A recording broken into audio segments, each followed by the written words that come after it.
A paz de nosso Senhor Jesus Cristo, aos meus irmãos, minhas irmãs, aos amigos que gostam de estudar a palavra de Deus e que estão conosco nesta oportunidade. Fico muito alegre com isso, sabendo que o esforço que vocês fazem para aprender a palavra de Deus não é em vão, como diz a própria Escritura.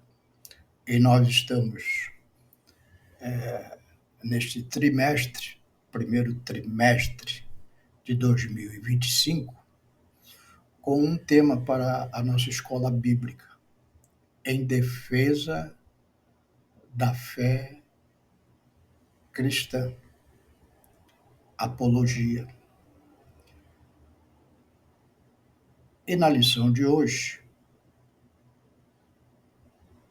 referente ao dia 9 de fevereiro de 2025, nós vamos estudar sobre o filho é igual com o pai, falando das duas primeiras pessoas da Trindade. O Filho, segunda pessoa, e o Pai, Deus, primeira pessoa da Trindade. E para isso nós vamos ler o texto bíblico que está lá em João 10, versículos 30 a 33, que diz assim a palavra de Deus: Eu e o Pai somos um. Os judeus pegaram então outra vez em pedras para o apedrejarem.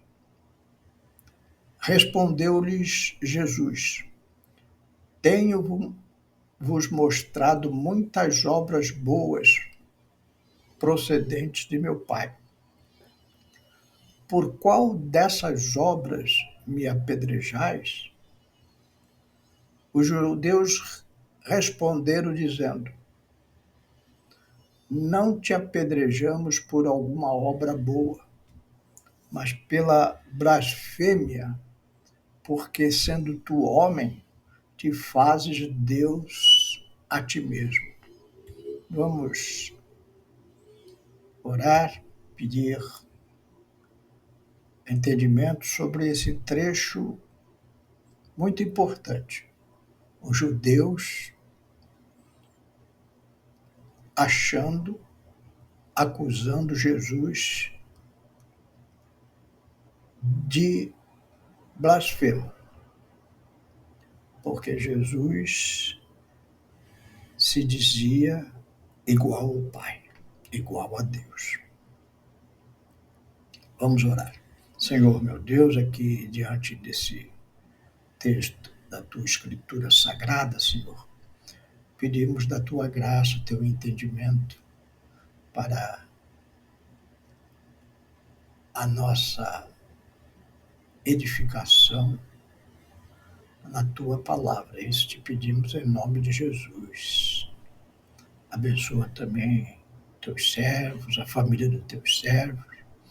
Alegra os teus servos com a tua palavra. Isso te agradecemos e te pedimos em nome de Jesus.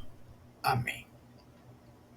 O objetivo da nossa lição hoje são dois. Primeiro, mostrar a doutrina bíblica da relação entre Deus Pai e o Filho unigênito. E, como sempre, estamos refutando uma heresia.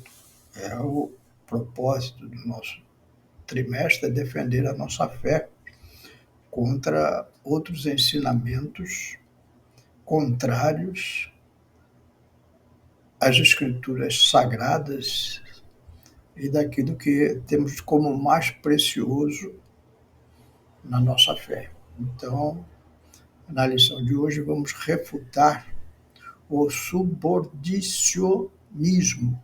Subordicionismo. O que diz o subordinacionismo? O subordinacionismo diz que o filho é subordinado ao pai e o Espírito Santo é subordinado ao filho. Essa doutrina surgiu lá no século II da nossa era, em Alexandria, no Egito, com Orígenes, um teólogo importante na sua época que trouxe essa heresia. E ela se propagou por séculos e ainda hoje nós vamos ver que algumas religiões aceitam isso como verdade. Uma coisa que nós precisamos entender, primeiramente, que talvez traga alguma dúvida ao coração dos irmãos, é por que Deus se fez homem. Aqui no texto que lemos, em João 10:30, Jesus diz assim: eu e o Pai somos um. Nós já vimos em lição anterior que Jesus é 100% homem. E na lição de hoje estamos vendo que Jesus é 100% Deus. Parece um paradoxo. Porque Deus se fez homem e habitou entre nós. Então nós precisamos entender a Bíblia Sagrada como um todo. A Bíblia Sagrada, ela tem como objetivo mostrar a natureza do homem, sua rebelião diante de Deus e a providência divina para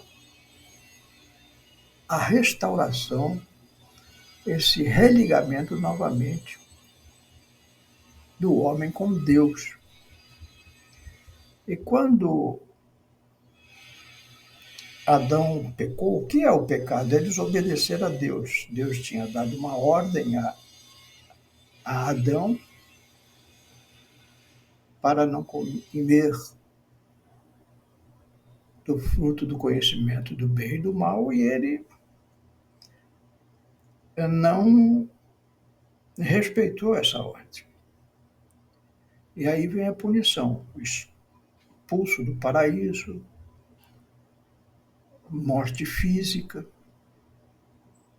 Só que os propósitos anteriores de Deus ao homem era que o homem vivesse eternamente. E como nós já vimos também várias vezes, os propósitos de Deus são imutáveis. Ele continua com esse propósito de tornar o homem eterno. Mas há um problema agora estabelecido com a queda de Adão. Como Deus Santo vai admitir um homem pecador? Então, era preciso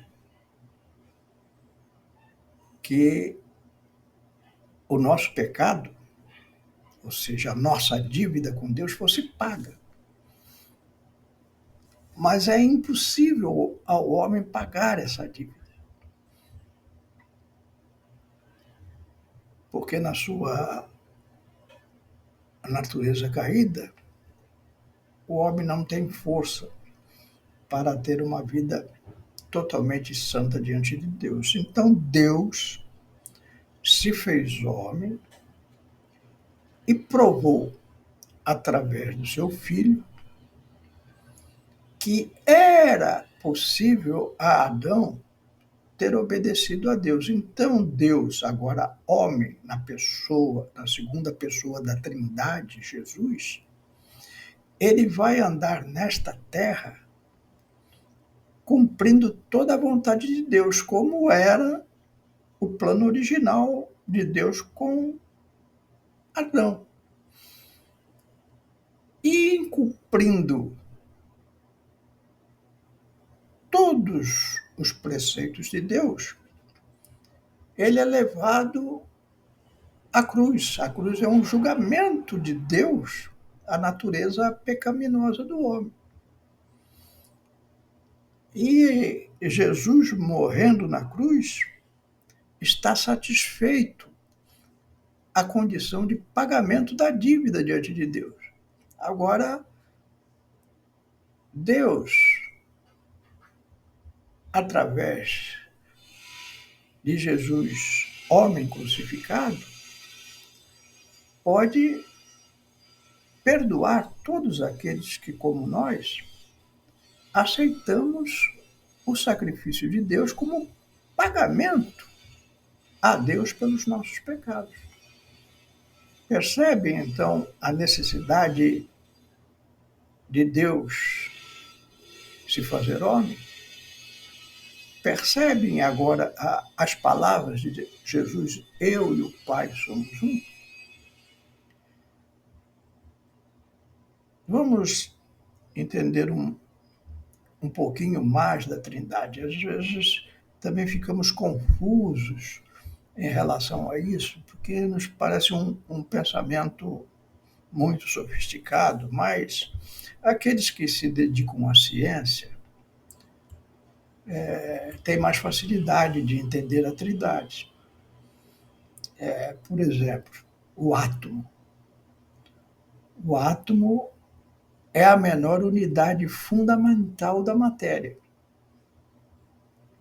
que ainda mantém propriedades de um elemento químico. Os átomos, eles são compostos por 3 partículas principais. Então, um átomo é trino. O próton, partícula carregada positivamente, que se encontra no núcleo do átomo. Os nêutrons, partícula sem carga elétrica, portanto neutra, também localizada no núcleo. E os elétrons, partículas carregadas negativas que orbitam ao redor do núcleo. Então nós temos aí um átomo é trino, ele tem prótons, nêutrons e elétrons. Deus é trino, o Pai, o Filho e o Espírito Santo. Mas a lição de hoje nos chama a atenção que Jesus é Deus, ou seja, a relação da segunda pessoa da Trindade, o Filho, com a primeira, o Pai. E nós vamos ver aqui 4 atributos divinos. Já vimos também em edições anteriores esses atributos. O primeiro deles, eternidade. Colossenses 1:17. Agora falando a respeito de Jesus, Paulo. E ele é antes de todas as coisas, e todas as coisas subsistem por ele. Então, Jesus é antes de todas as coisas. Um atributo de Deus. Deus não teve princípio e não terá fim. Jesus não teve princípio e não terá fim. Onipotência. Jesus é onipotente? O que você acha? Lá em Mateus 28:18 diz assim: E chegando-se Jesus, falou-lhes dizendo: É-me dado todo o poder nos céus e na terra. É-me dado todo o poder nos céus e na terra. Então Jesus é onipotente. Um outro atributo de Deus é a onipresença. Deus está presente em todos os lugares. Jesus está presente em todos os lugares? O que você acha? Se alguém te perguntasse isso, o que você responderia? Biblicamente. Então, nós lemos lá em Mateus 28 e 20, ensinando as palavras de Jesus, a guardar todas as coisas que eu vos tenho mandado. E eis que eu estou convosco todos os dias até a consumação dos séculos. Amém. Então Jesus falou, olha, eu estou com vocês todos os dias.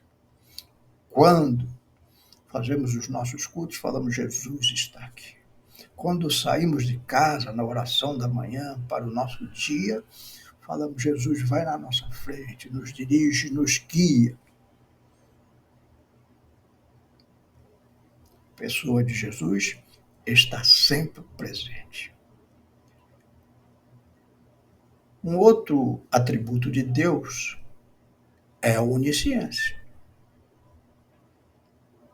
Deus é onisciente, conhece todas as coisas. Jesus é onisciente? O que você acha? Como você prova isso biblicamente? Vamos lá. João 21 e 17 diz assim, disse-lhe terceira vez, Jesus falando com Simão Pedro, Simão, filho de Jonas, ama-me? Simão entristeceu-se por lhe ter dito terceira vez, ama-me? E disse-lhe, Senhor, tu sabes tudo. Preste atenção às palavras de Deus, de Pedro. Senhor, falando com Jesus, tu sabes tudo. Tu sabes que eu te amo. Jesus lhe disse, apacenta as minhas ovelhas. Então, que Pedro disse, olha, Jesus, você conhece o meu coração, sabe que eu te amo. Você conhece tudo, tu sabe de tudo. Eu tenho convivido contigo esses últimos anos. E agora, na tua ressurreição, eu tenho certeza que tu sabes tudo.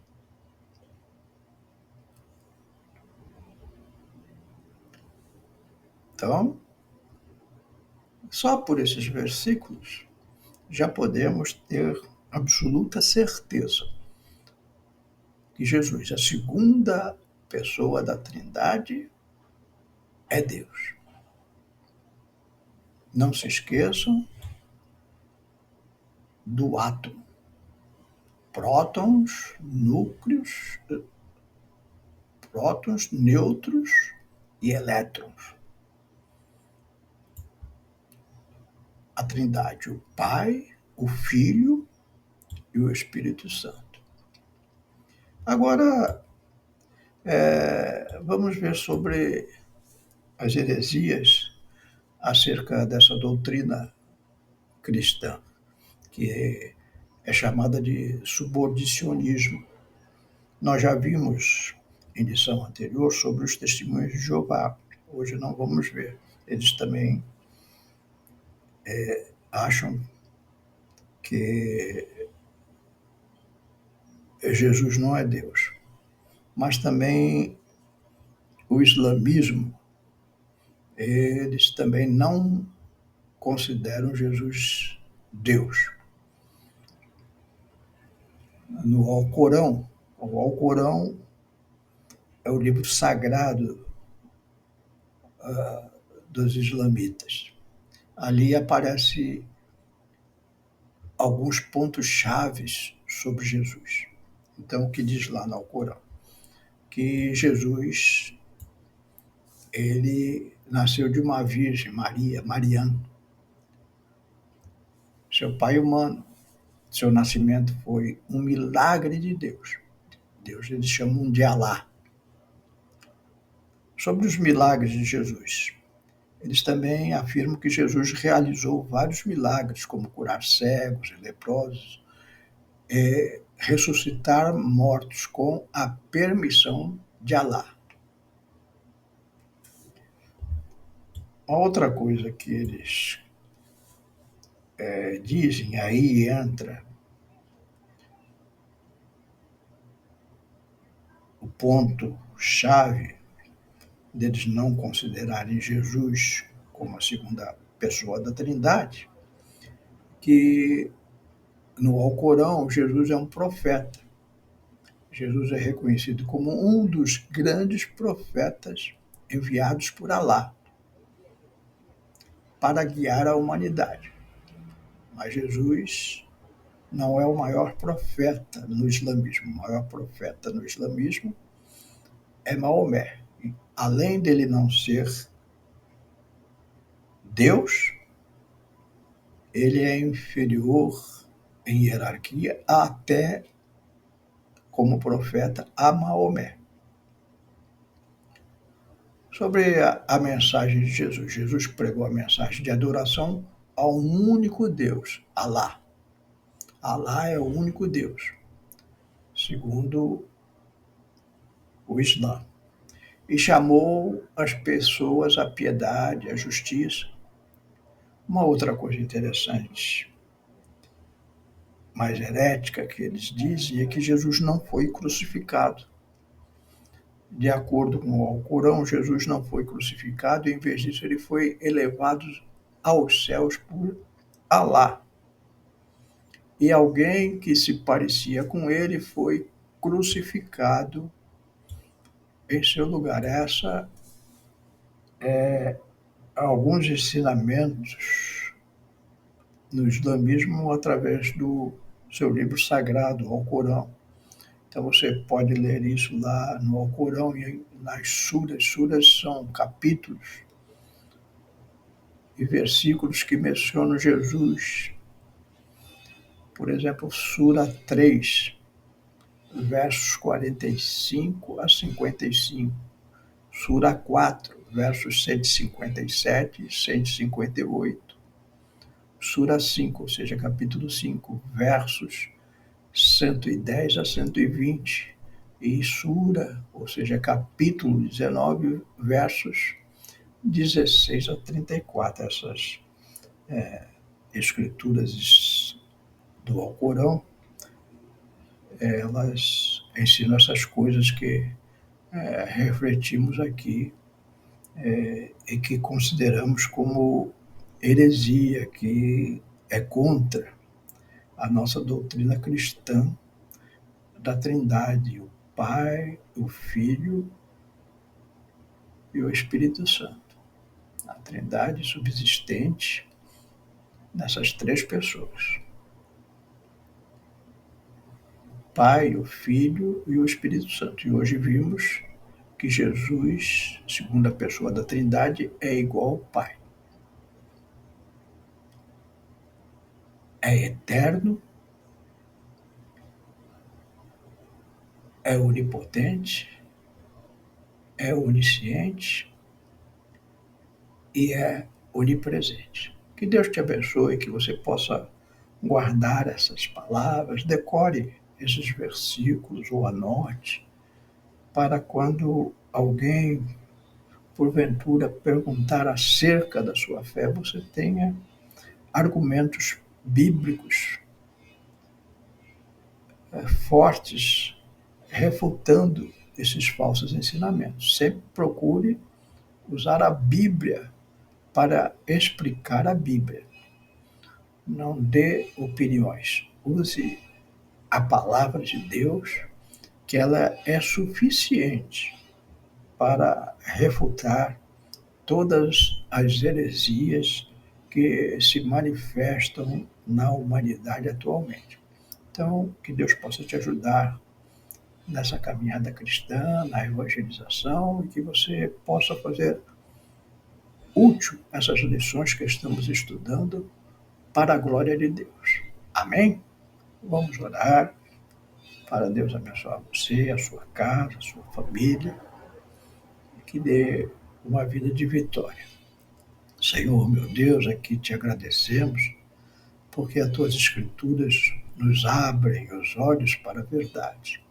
Ajuda teus servos, estudiosos que estão imbuídos de aprender a tua palavra, que possam guardar esses ensinamentos no coração para serem abençoados e usados nas tuas mãos para a evangelização. Guarda a família dos teus servos, salva aqueles que precisam da tua salvação. Ensina o caminho da verdade, Senhor, afastando a todos do erro. É o que te pedimos e te agradecemos. Em nome de Jesus. Amém.